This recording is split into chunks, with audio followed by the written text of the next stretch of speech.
Hello everyone. So this is our first video that we're going to have for preparing us for this new distance learning reality that we're going to have to be facing for probably the rest of the year. So the point of this video is to just kind of tell you what it's going to look like, not to give you every single specific detail. That stuff's going to come a little bit later, but to give you an overview about where we left off, where we're picking up, what that's going to look like, and what your very first assignment is so that we can all prepare for this new reality together.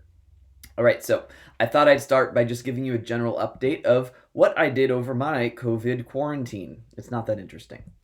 I cleaned my house, so I figured if I'm going to be here for, every moment of every day, it needs to be clean. So I did all that cleaning I'd been putting off for months. Soon after that, though, a mouse died in my attic. So that wasn't fun. I searched for it twice and still couldn't find it. So for most of my break, well, my house kind of smelled like dead rat, but it has stopped. So that's the good news, just in time for me to get back to work. I watched an unhealthy amount of television, as many of you probably did. I stayed in the house for pretty much the two first full weeks, like I didn't leave at all. And then I started running out of food, so I went to Costco once, and I'm good for quite some time now. I tried to get outside and started running again. We'll see how long that lasts. I think I hurt my knee, but whatever. And I read a book. So this is a book that I got at the beginning of the year. It was called Grading for Equity, and it's going to be kind of the thing that guides our new grading policies that we have in class together. So more on that later. Next issue is, how are we resolving the fact that school ended just before midterms? Well, we were really lucky. We finished. So we had the test, I think it was like on Thursday, right? And then we had to be done on Friday. So we're completely done. There is no late work in the grade book. So good job for you. All tests, all essays are made up. So grades are done. We are done. Perfect. There's going to not be any binder checks, so don't worry about that. We never did it. I was going to have us do it midterms week, but obviously that didn't happen. So what this means is we can make a very safe and smooth transition forward with the rest of our studies, which I am going to update you on now about what are the changes to the AP test and what our expectations are to get through within this class. Okay, so this just got announced very recently, but the College Board has changed the expectations for the test this year. One of those things is it's only periods 1 through 7. So originally it was periods 1 through 9. So 8 and 9 got dropped. So we have done periods 1 through 5. We just need to get through 6 and 7. I think it's doable. And even we're kind of going at the same pace, but we had to take all that time off. So, it's good that we don't have to get beyond 7.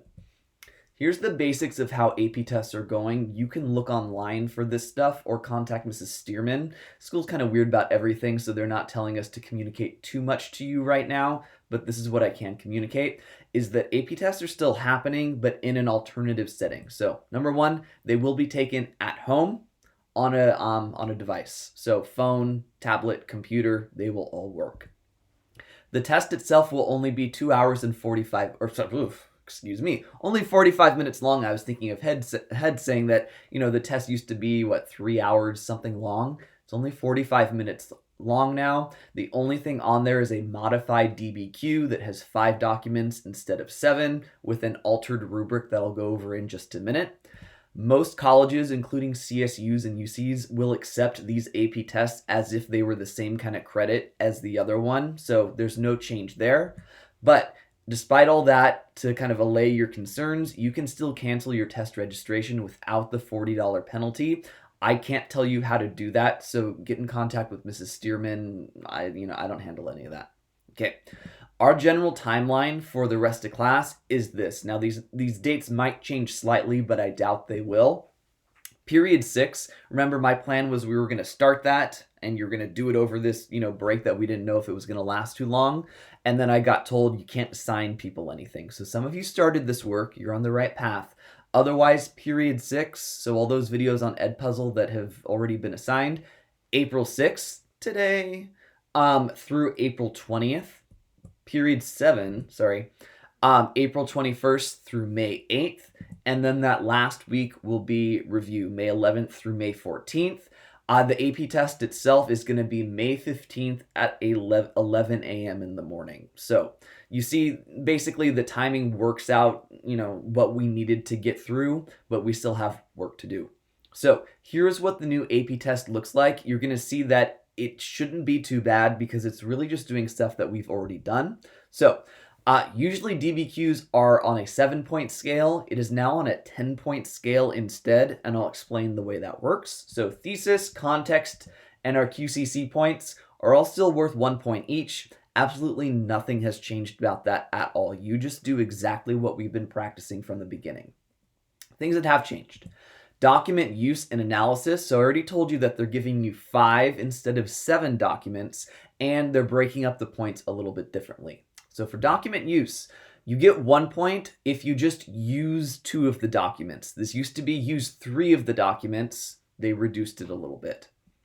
Next point, you can get 1 point if you analyze both those documents and use the documents to support the thesis. Remember, it used to be that it was like impossible to do that second point because you had to support 6 documents with your thesis. They're saying for this new point that you only need to do it for the 2 that you use, but there's still that more difficult point of using and analyzing 4 of the 5 documents. So they've added 1 point to document use to have like an intermediary to see like not just using the bare minimum or you're doing everything perfectly, but there's room for a medium there as well. Okay, what about HIP? It's now worth 2 points. It used to just be worth 1. Remember, it used to be that you had to do HIP and integrate it into your argument for 3 documents. What they're now doing is they're saying it's worth 2 points, but you get 1 point on your essay for each document done with HIP, 2 maximum. So if you do 1 document with HIP, analyzed and integrated, you get a point. You do it with another, you get another point. And it's basically the same thing with, outside example, is that it's now worth 2 points and you get 1 point per outside example. Let me be very plain about this. Outside example is not something that you guys are doing well with. Do you remember on the one DBQ that we've done, 0% of you got it? This is something you really need to focus on because it's now worth 2 of the 10 points. It means you have to think of new things that aren't in the document set and incorporate them into your argument. So if you add up all those 10 points or all those points, it equals 10. I'm sure I'll be talking about this more as we go through as well. So notice, nothing new there, things we have already learned how to do extensively that we've practiced in class and on assessments. So I don't think this test is anything to be too concerned about. Time is limited, but the documents are limited as well. You're also typing it on a computer so you can go a little bit faster. So I think we're in a good place to be moving forward. All right, some more significant changes are happening in what I have to do, I guess what we have to do, in order to make this new sort of distance learning work. So I need to change, oh, I never put that thing in there. God, it spoiled everything for you. Anyway, so here's what it used to look like, and now you can already see what it looks like. I just need to put it all up there because I messed up, and I'm not going to re-record all this. Okay, so participation-based grades, so like you getting some fluffy stuff in the grade book, used to be 5% for binder checks, 5% for like participation with respect and responsibility. I put it in at progress reports and report cards. That was so easy to get for 10% of your grade. Homework was worth 10% of your grade. Edpuzzle videos, the lecture guide packet to annotate, note cards, and the geography assignments.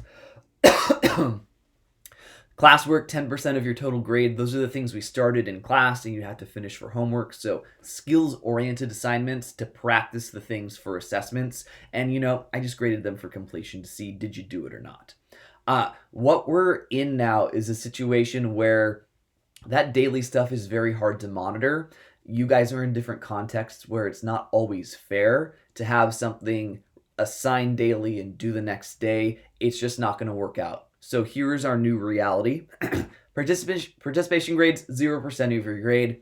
So those were to just keep you organized and like on task in class. We're not in class anymore. So this doesn't need to be anywhere in your grade. What it is now is it's just your individual responsibility to self-regulate your behavior. And ultimately this helps you take ownership of your own learning. You're at home learning mostly on your own. You need to be responsible for it. Homework, 0% of your grade. So all the Edpuzzle videos are done and they will still be posted, but they're not worth anything for actually watching them on Edpuzzle. So you already have the period 6 lecture guide, and I'll post the period 7 lecture guide when we get to it, but that's not being collected or checked. What you can do is, if you want it, continue to annotate it if it's useful for you to study, but it's not being checked or collected, it's not worth anything. Note cards, if you want to do them, if you find it a useful exercise to help you learn the content and review it, then do them on your own.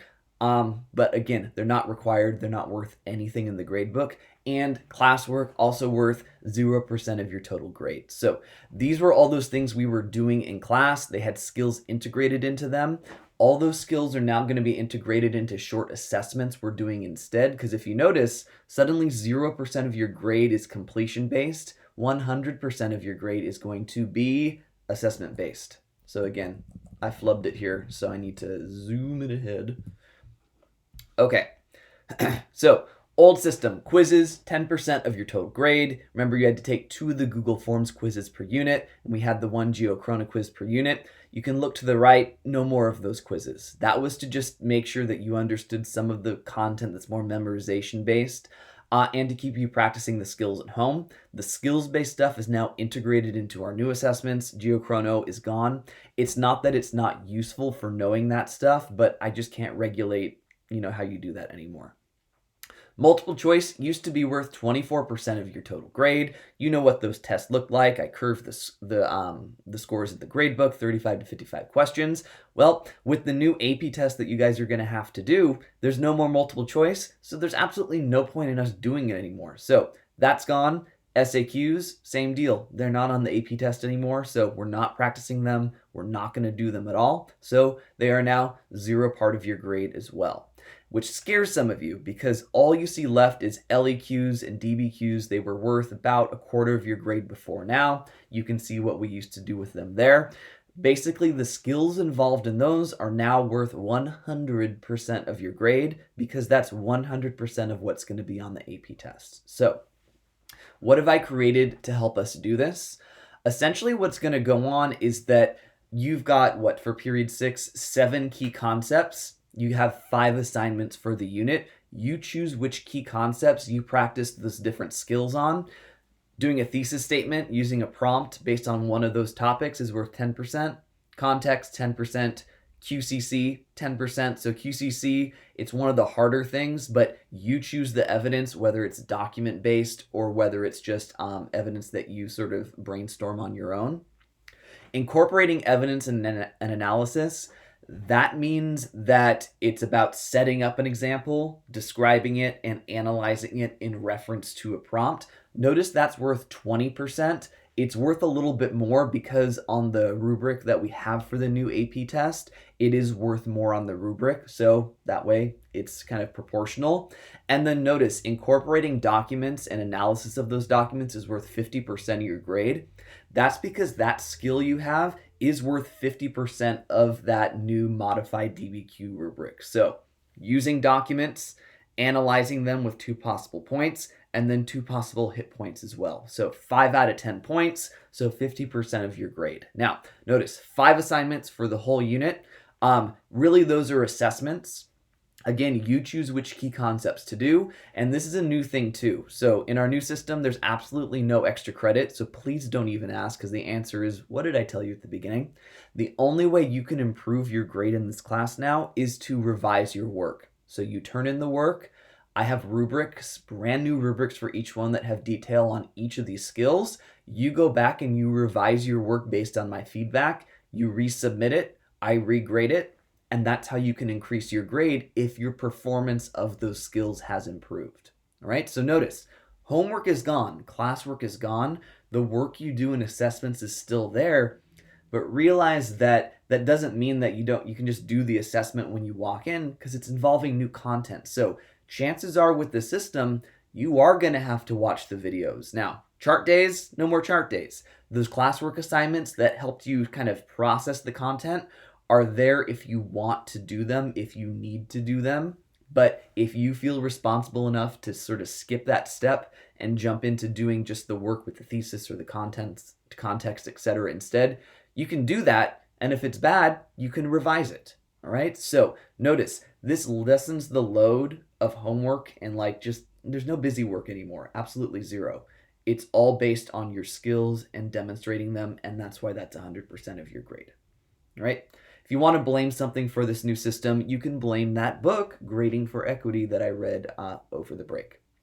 Okay, so that's kind of our new system. I'll be going over that stuff probably in more detail in another video, just to set you up of what do revision assignments look like, all that business of kind of these new processes that we're establishing. So what are we actually doing our first week back? The big point here is acclimation to all our new systems, but before we can even get to that, we need to establish what are the resources that we are using in distance learning and making sure that you are connected to all those things. Okay, so you need to be familiar with these and able to access them. And if you run into problems, you email me and then we figure it out together. Okay, so the first couple days of this week are about acclimating to our new scenario.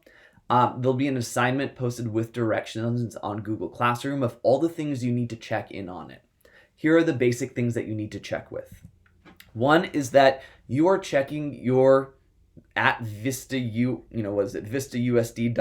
email like every day. I know some of you have never checked it ever, and this is going to run into problems if you don't check it, because we, the teachers, are supposed to communicate with you through that, not personal emails. So when I send you stuff, don't say, oh, I don't check my school email. You need to check your school email. Tied to that, checking Google Classroom on a regular basis. That is where everything will be posted. And those can send notifications to your school email if you desire that as well. Now, we're already used to Edpuzzle, so you just need to check if there's any new tech issues going on and let me know about that so we can figure it out. But I don't anticipate any problems there. A new one, I've been doing this with the regular classes, but because, I can't assess you in class, we will now be using turnitin.com for everything that you turn in, right? So it's an anti-plagiarism thing, so it pretty much guarantees that if you cheat, I will know, and then I'll tell you about what we do from there. So I've already registered all of you using your school email, so you need to check your school email. If you already had an account through there, you're fine. You've just been enrolled in my class. If you've never used it ever before, an email was sent to your school email to help you finish that registration. So you need to do that.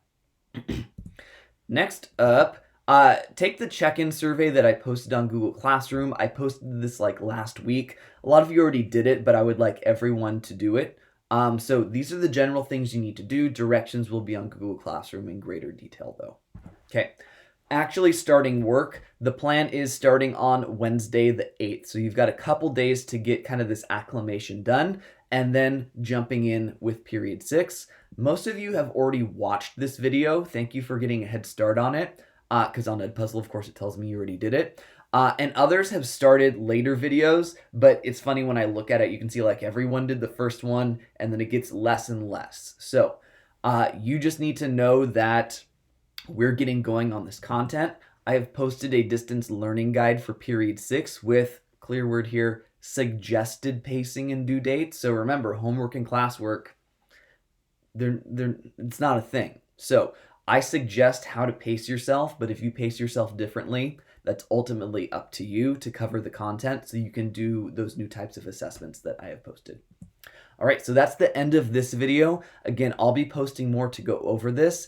At the time when I'm recording this, there is still no news about us doing video conferencing. I imagine it's going to happen with certain rules, but it's like a chip on my shoulder is that I'm recording this the day before we start. Today's April 5th as I record this, and the district still hasn't told teachers what the rules are, which is really, really frustrating. But once I know, you will know. I'm thinking it's going to happen, but there's going to be certain like regulations and stuff about it.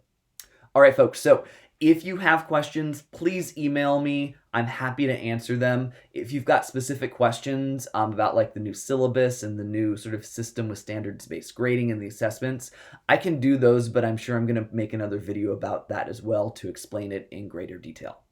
All right, folks, so I'm sad I won't get to see you around anymore. Sounds like you'll be seeing me much more up in the corner of there, but hopefully you're doing well, hanging in there. One of the big goals with everything we're doing here is that the curriculum and processes on my end, at least, is that they need to be fair.